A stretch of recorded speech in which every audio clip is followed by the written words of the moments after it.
What is happening, everyone? Welcome to GBALL Vision. Today we are talking about some of my favorite knives that I consider to be a bargain. You'll have to let me know down in the comments what are some knives that you consider to be a great bargain or a great value. Now, this pricing for the knives we're going to feature today are going to be kind of all over the place. They're still what I consider to be a great bargain. You know, the price, the materials, the build, the finishing work all goes into, is it a bargain or is it not a bargain? And in the case of the CMB Predator 2 here, not only are you getting 14C 28N, you're getting micarta, a nice useful drop point blade. You're getting a two-way reversible deep carry clip that is recessed, but you're getting a very strong lock. You're getting great geometry for your cutting. It comes sharp out of the box. You're getting great micarta. And not only all them features, but this knife is actually very fun to carry. It's very easy to carry in and out of the pocket, very good. Opens very easy, and it's easy to close, but it's fun to actually carry. And to some people, that really matters. To some people, they just want something that's going to get the job done. And this is going to cover all them bases, and it's going to do it for under $60. So the CMB Predator 2 is definitely a knife to take a look at if you're looking to get the best bang for your buck. The Predator 2 is definitely one to take a look at. Now, in my opinion, you can't say bargain and knife in the same sentence unless you're mentioning Hogue. And the reason is these are a little more on the, higher end of the scale on the price. But for, 130 to 170, depending on the day and where and all that sort of thing, you can get a Hogue Deca in MagnaCut or 20CV, USA made, carbon fiber scales. For that price and it being USA made is fantastic. Typically for a little bit more, which is going to be probably 150 to 200, 160 to 200, somewhere in that ballpark. It depends on the model and when, all that type of thing. But not only are you getting a fantastic knife here, Doug Ritter, the designer, also is the sole person responsible for knife rights and restoring our knife rights across the country.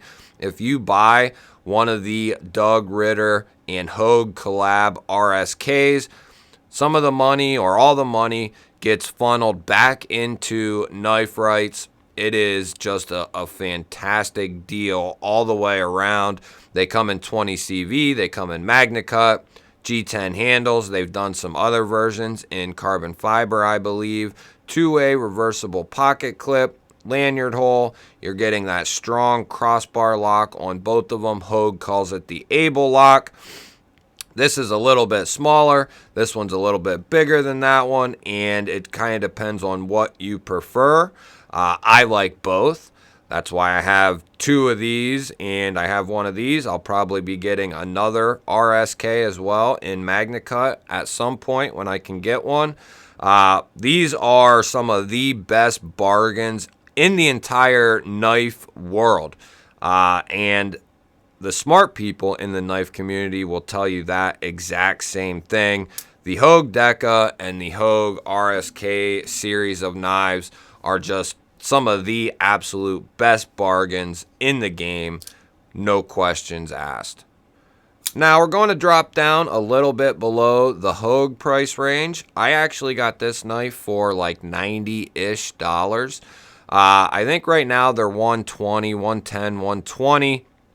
If they're at White Mountain Knives, you can probably use code GBALL10 on this and get 10% off of it, which at 110, 120 is a nice little chunk of money off. This is the Tacray and Knock Knives collab DT3, as you can see there on the back spacer, which is titanium. The pocket clip is titanium. The handle's titanium. Hardware is titanium.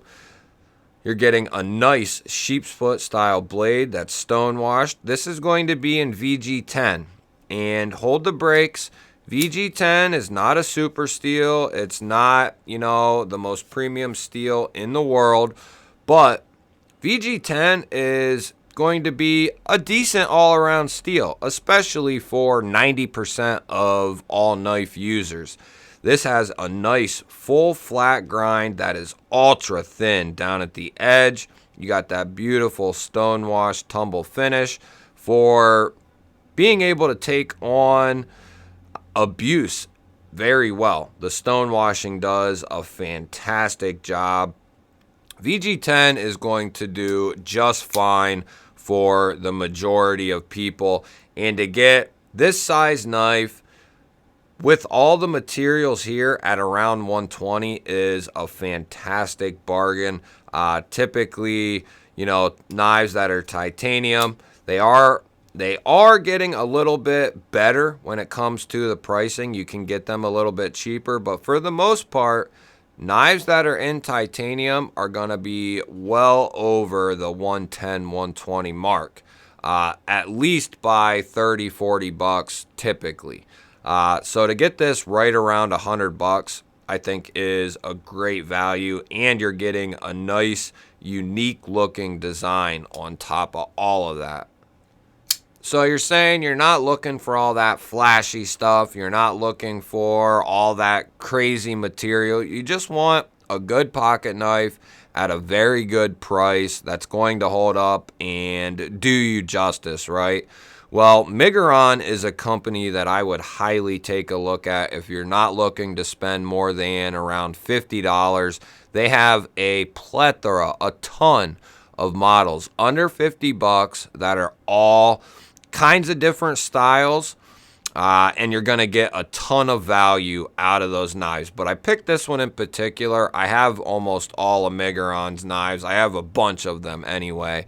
And the Hogue stands out to me if you're just looking for a knife. That's all you're looking for. And no bells, no whistles, no flashy this.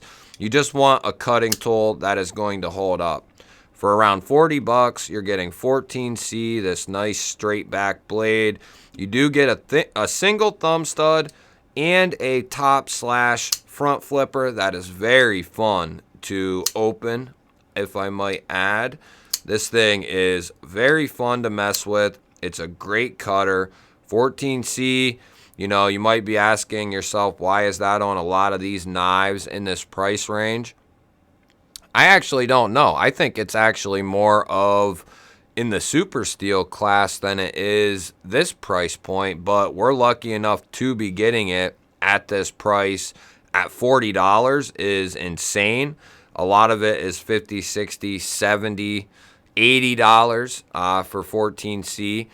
And 14C is a very well-rounded steel, very corrosion resistant. It holds an edge very good. It's very tough stuff as well. And in this case, you're getting a stone wash finish, which is going to hold up even better.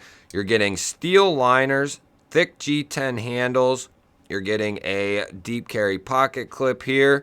Lanyard hole, little back spacer that's going to be made out of G10. It's just a fun, great little knife at a fantastic price point. It's on bearings. You have good access to the liner with a chamfer there. Migon is hard to beat. If you want to spend 10 more bucks, go look at the Moyero, go look at the Centurion, the Valona, the Acri. They have a bunch of great models, and for 40 bucks, this one is really hard to beat. So we're going to bump back up, and we're going to just talk about this one very quickly. The vased Raccoon in its crossbar form, not the button lock form. That's my opinion. You can get whichever you like, but I prefer the crossbar lock. This is a sheep's foot blade. They make it in a drop point as well. Coming in 14C 28N again. It's a fantastic steel. You're getting a satin finish on this one. They have a bunch of different flavors of this. You're getting micarta scales, which are done very well. Crossbar lock is also done very good. You have a nice looking pivot. Clean show side on the blade. They do have vased down here close to the tang, but that is completely acceptable in my book. You're getting a filler tab on the show side because they cater to lefties, so you can carry this left-handed for our lefty brothers. Lanyard hole, open construction with internal milling, around 60 bucks for this knife. Another fantastic value along with the Predator 2. I consider these two knives some of the best bang for your buck on the market. Now we're jumping back up. This knife just comes in at under 200 bucks if they're in stock at White Mountain Knives. Again, you can get 10% off using GBALL 10. And this is a little bit more expensive. It is Chinese manufactured, but typically a knife like this of this caliber is going to be at minimum $250 to $300 and sometimes $350 depending on the company it's coming from. But Migron and AM8 Knives have found a way to get us S90V for steel, titanium handle, titanium bolsters with milling done in them. That is a very unique look. It's not something that you typically see done like this. It looks very clean, very good. Transitioning into the secondary handle material, which is infused copper carbon fiber scales. That is just absolutely insane. Then again, on top of that, you're getting a titanium pocket clip and a titanium backspacer with titanium hardware on bearings with a ceramic detent ball for under 200 bucks. You got multiple ways of deploying this bad boy, Ray Laconico-esque front flipper, a nice elongated cutout there, useful drop point blade that is nice and thin, all for under 200 bucks. Full size finger choil, ergos out of the yin yang. Love this thing to death. This is one of my favorite knives of the entire year. Now we're taking a look at the Kaiser Escort, and this is, considerably a little bit more expensive for the Kaiser line of knives. They're starting to really dabble up in that $150 to $200 range. And this knife falls somewhere in between $150 and $200. And they do have a more affordable option in micarta and $154, which would also be a fantastic option. You're getting 20 CV on your steel. You're getting this nice drop point blade. You're getting that stone wash tumbled finish. That's going to take wear and tear very good. You get this fuller and dual thumb studs for the deployment. You can use either or. I typically use just the thumb studs. The fuller would get hard down here to use. The thumb studs, though, work to perfection. Then you're getting aluminum scales, open construction. You're getting a deep carry, two-way reversible pocket clip, and in this case, I changed it to a TRM titanium clip because I love this knife so much. You're getting that strong crossbar lock from Kaiser, which they call the clutch lock, and this is adjustable with different springs as well on top of that, so you can adjust whether you want it to be stronger when you open and close it, or do you want it to be very easy to open and close. It really depends on what you like. I have the strongest springs on the strongest setting to give me that nice thwack on the open and that very strong close, and it's so smooth, so fluid. I love the Escort. Kaiser has really done us justice by reinventing that crossbar lock to give us the customization that we can do, to give us the ability to change the strength on it. Just a great thing from Kaiser. You're going to have to let me know down below, what are some of your favorite knives that are bargains to you. There are plenty out there. We'll continue doing videos just like this one. Don't forget to hit the thumbs up button. I greatly appreciate it. The more interaction on the channel with thumbs ups, thumbs down, whatever you want to do, leaving comments down below, subscribing to the channel really helps these videos out and get out there. If you are new to GBALL Vision or you've been here before and you're not subscribed, come join the GBALL Vision family. We would love to have you here. We all are all about knives here and what is best for the knives and the community. That is what we are doing here. This is a big family of brothers and some sisters out there as well. I'd love to have you here, and for everyone else that is here, I appreciate all you guys. I can't thank y'all enough for hanging out with me a little bit each day and giving some of your time to watch these videos. I love you guys, and I'll catch you on the next one.